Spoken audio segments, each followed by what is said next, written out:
Hello friends, welcome to DK life style. நம்மளுடைய DK life ஸ்டைலில் இப்போ என்ன பார்க்க போகிறோம்னா, டேஸ்டியான சுவையான ரொம்பவும் எளிமையான முறையில் செய்யக்கூடிய கொங்கு நாட்டு ஸ்பெஷல் மட்டன் பிரியாணி தாங்க பார்க்க போகிறோம். ஆமாங்க, இது செய்கிறது ரொம்ப ஈஸி. நம்ம ஒரே மாதிரி பிரியாணி வைக்காமல் இந்த மாதிரி செஞ்சு பாருங்கள். டேஸ்ட்டும் சூப்பராக இருக்கும். குழந்தைகளுக்குமே இது ரொம்ப பிடிக்கும். வாங்க அது எப்படி செய்யலான்னு சொல்லிட்டு நம்மளுடைய வீடியோக்கள் போய் பார்க்கலாம். அதுக்கு முன்னாடி நம்மளோட சேனலை மாத்திரம் பார்க்குறீங்கன்னா சப்ஸ்கிரைப் பண்ணிவிட்டு பாருங்கள். ஃப்ரெண்ட் அண்ட் ஃபேமிலிக்கு ஷேர் பண்ணுங்கள். இப்போது ஒரு குக்கரில் 1/2 kg மட்டன் நல்லா வாஷ் பண்ணி கழுவி எடுத்து வச்சுருக்கேன். மட்டனை நல்லா உப்பு போட்டு நல்லா கழுவி வச்சாச்சு. இப்போ இது கூடயே 1/4 டீஸ்பூன் அளவுக்கு மஞ்சள் தூள் சேர்த்துட்டேன்.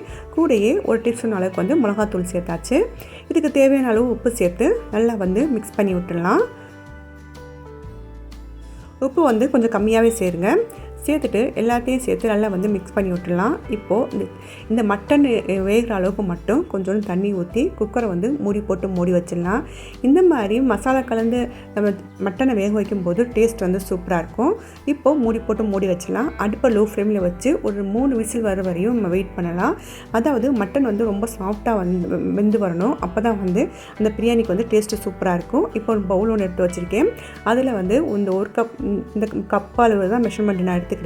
இந்த கப்பில் 2 கப் அளவுக்கு நான் அரிசி சேர்த்துக்கிறேன். இது சீரக சம்பா அரிசி தாங்க. 2 கப் சேர்த்தாச்சு. இதை நல்லா கழுவி வாஷ் பண்ணி நம்ம எடுத்துகிட்டு வந்துடலாம். பாருங்கள், சீரக சம்பா ரைஸ் நல்லா பிராண்டடாக வாங்கிக்கோங்க. அப்போ தான் டேஸ்ட் சூப்பராக இருக்கும். வாஷ் பண்ணி வைத்தாச்சு. இது அப்படியே ஒரு 1/2 அன் ஹவர் நல்லா ஊறி வரட்டும். இப்போது குக்கர் ஒன்று வச்சுருக்கேன். அதில் தேவையான அளவு எண்ணெய் சேர்த்துக்கலாம். எண்ணெய் நல்லா காஞ்சி வரட்டும். இது கூடயே ஒரு 2 டீஸ்பூன் அளவுக்கு நான் நெய் சேர்த்துக்கிறேன். அந்த எண்ணெயும் நெய்யுமே நல்லா காஞ்சி வரட்டும். பாருங்கள், நல்லா காஞ்சி வந்துடுச்சு. இப்போது சின்ன வெங்காயத்தை சேர்த்துக்கிறேன். 50 கிராம் சின்ன வெங்காயத்தை சேர்த்தாச்சு. வெங்காயம் சேர்த்ததுக்கப்புறம் நல்லா வதக்கி விட்டுடலாம். இது கூடயே பார்த்தீங்கன்னா நான் பெரிய வெங்காயம் சேர்த்துக்கிறேன். சின்ன வெங்காயம் பெரிய வெங்காயம் ரெண்டுமே நல்லா வதங்கி வரட்டும். பெரிய வெங்காயம் பார்த்தீங்கன்னா ஒரு மீடியம் சைஸ் பெரிய வெங்காயம் சேர்த்துக்கிட்டேன். இது எல்லாமே அந்த நெய்யிலேயே நல்லா வதங்கி வரட்டும். நல்லா வதங்கி வரணும். எந்த அளவுக்கு வெங்காயம் அந்த நெய்யிலே வதங்கி வருதோ அந்த அளவுக்கு டேஸ்ட் சூப்பராக இருக்கும். பாருங்கள், இந்த அளவுக்கு நல்லா சாஃப்டாக வதங்கி வந்துடுச்சு. இப்போ இது கூடயே 2 பச்சை மிளகா நல்லா கீரி போட்டு சேர்த்துட்டேன். அதையும் சேர்த்துக்கலாம். கூடயே பார்த்தீங்கன்னா ஒரு 3 டீஸ்பூன் அளவுக்கு இஞ்சி பூண்டு பேஸ்ட்டு நான் சேர்த்துக்கிறேன். இந்த இஞ்சி பூண்டு பேஸ்ட் தான் இந்த பிரியாணிக்கு டேஸ்ட்டே கொடுக்கக்கூடியது. அதனால் கொஞ்சம் தூக்கலாகவே சேர்த்துக்கோங்க. அப்போ தான் டேஸ்ட்டும் சூப்பராக இருக்கும். இதை நல்லா வதக்கி விட்டுடலாம். அந்த எண்ணெயிலே நல்லா வதங்கி வரட்டும். இந்த மாதிரி பாருங்கள், இந்த அளவுக்கு நல்லா வதங்கி வந்துடுச்சு. இப்போது ஒரு மீடியம் சைஸ் அளவு தக்காளி சேர்த்துக்கிறேன். சேர்த்து அதையுமே நல்லா மிக்ஸ் பண்ணி விட்டுடலாம். தக்காளி நல்லா வெந்து வரட்டும்.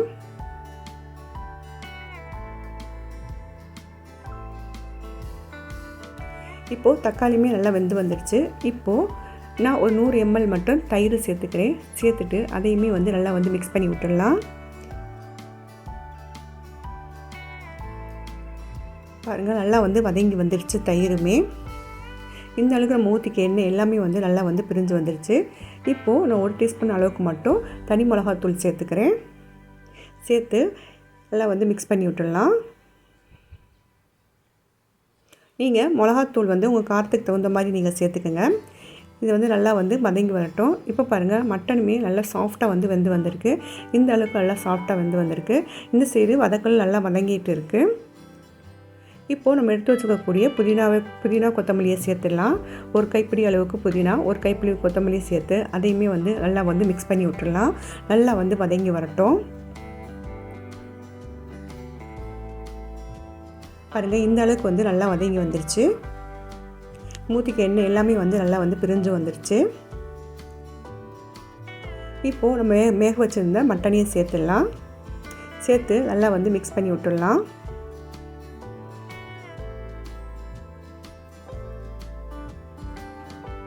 இப்போது இதுக்கு தேவையான அளவு உப்பு சேர்த்துக்கலாம். சேர்த்து எல்லாத்தையும் எல்லாம் மிக்ஸ் பண்ணி விட்டுடலாம். இப்போது பிரியாணிக்கு தேவையான தண்ணியை சேர்த்துக்கலாம். நான் மட்டன் வேக வச்ச தண்ணியை சேர்த்துக்கிறேன். 1 கப் அரிசிக்கு நான் 2 கப் அளவு தண்ணி சேர்த்துக்கலாம். சேர்த்து எல்லாத்தையும் வந்து மிக்ஸ் பண்ணி விட்டுடலாம். இப்போது இந்த இடத்துல வந்து நீங்கள் உப்பு செக் பண்ணிக்கோங்க. உப்பு கொஞ்சம் தூக்கலாக இருக்கணும், அப்போ தான் வந்து டேஸ்ட் வந்து சூப்பராக இருக்கும். இது அப்படியே ஒரு பக்கமாக நல்லா கொதிச்சு வரட்டும். இப்போ நான் ஒரு பவுல் ஒன்று எடுத்து வச்சுருக்கேன். அதில் 1 டீஸ்பூன் அளவுக்கு வந்து பட்டை, கிராம்பு, ஏலக்காய் பொடியை வந்து சேர்த்துக்கிறேன்.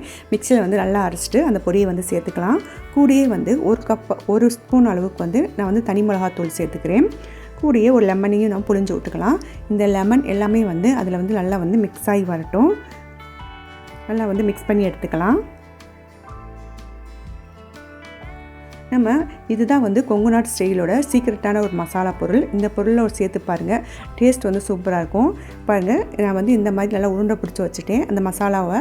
இப்போ வந்து தண்ணியும் இந்த சைடு வந்து நல்லா கொதிக்குது. நம்ம கொதிக்கிற தண்ணியில் வந்து அந்த மசாலா வந்து சேர்த்துடலாம். சேர்த்துட்டு நல்லா வந்து மிக்ஸ் பண்ணி விட்டுடலாம். இந்த மாதிரி செய்யும்போது கொங்கு நாட்டு ஸ்டைல் பிரியாணி வந்து டேஸ்ட் வந்து அட்டகாசமாக இருக்கும். பாருங்கள், இப்போ தண்ணி வந்து நல்லாவும் கொதிச்சு வந்துருச்சு. இப்போது நம்ம எடுத்து வச்சுக்கக்கூடிய அரிசியும் சேர்த்துடலாம். அரிசி நல்லா சாஃப்டாக அதாவது ஊறி வந்திருக்கு. அரை மணி நேரம் வந்து அரிசி வந்து ஊறணும். அப்போ தான் வந்து சீக்கிரத்துலேயே வந்து பிரியாணி வந்து நல்லா சாஃப்டாக வெந்து வரும். அதுக்காக தான் இப்போ எல்லா அரிசியும் நான் சேர்த்து நல்லா வந்து மிக்ஸ் பண்ணி விட்டுடலாம். இந்த இடத்துல நீங்கள் உப்பு வந்து செக் பண்ணிக்கோங்க. உப்பு வந்து கொஞ்சம் தூக்கலாக இருக்கணும். இப்போ அரிசி எல்லாத்தையும் சேர்த்தாச்சு. இப்போ வந்து மிக்ஸ் பண்ணி விட்டுடலாம். அரிசி வந்து நல்லா வந்து வெந்து வரட்டும். இப்போது ஒரு மூடி போட்டு மூடி வச்சிடலாம். அரிசி எல்லாமே தண்ணியெல்லாம் ஈர்த்து வெந்து வரணும். இப்போ பாருங்கள், ஓப்பன் பண்ணி பார்க்குறேன். அரிசி எல்லாமே வந்து நல்லா வந்து தண்ணியெல்லாம் ஈர்த்துருச்சு. நல்லா வந்து வெந்து வந்துருச்சு. இப்போது தம்மு போட்டுடலாம். இப்போ வந்து நல்லா மிக்ஸ் பண்ணி விட்டுட்டு இப்போ வந்து இந்த கொங்கு நாட்டு ஸ்டைல் பிரியாணி வந்து நம்ம தம்மு போட்டுடலாம்.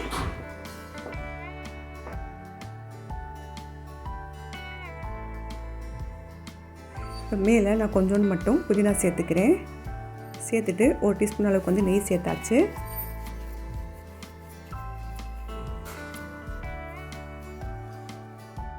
நம்ம எடுத்து வச்சுக்கக்கூடிய வாழை இலையை வந்து அந்த பிரியாணியிலேருந்து மூடி வச்சிடலாம். மூடி வச்சுட்டு மூடி போட்டு மூடி வச்சிடலாம். இப்போது கீழே ஒரு தவா வச்சுட்டு அதுக்கு மேலே நம்ம எடுத்து வச்சுக்கக்கூடிய பிரியாணி தப்பா வச்சுட்டு அதுக்கு மேலே ஒரு வெயிட்டை தூக்கி வச்சிடலாம். பாருங்கள், இந்த மாதிரி வைக்கணும். இந்த மாதிரி செய்யும்போது பிரியாணி வந்து சூப்பராக வந்து நல்லா வெந்து வரும். இப்போது வெயிட் போட்டுட்டேன். இப்போது அப்படியே வந்து அடுப்பு லோ ஃப்ளேமில் வச்சு ஒரு 20 நிமிஷம் வந்து எந்த டிஸ்டர்பும் பண்ண வேண்டாம். பிரியாணி வந்து நல்லா வெந்து வரட்டும். பாருங்கள், 20 நிமிஷம் ஆயிடுச்சு. நான் இப்போ ஓப்பன் பண்ணி பார்க்குறேன்.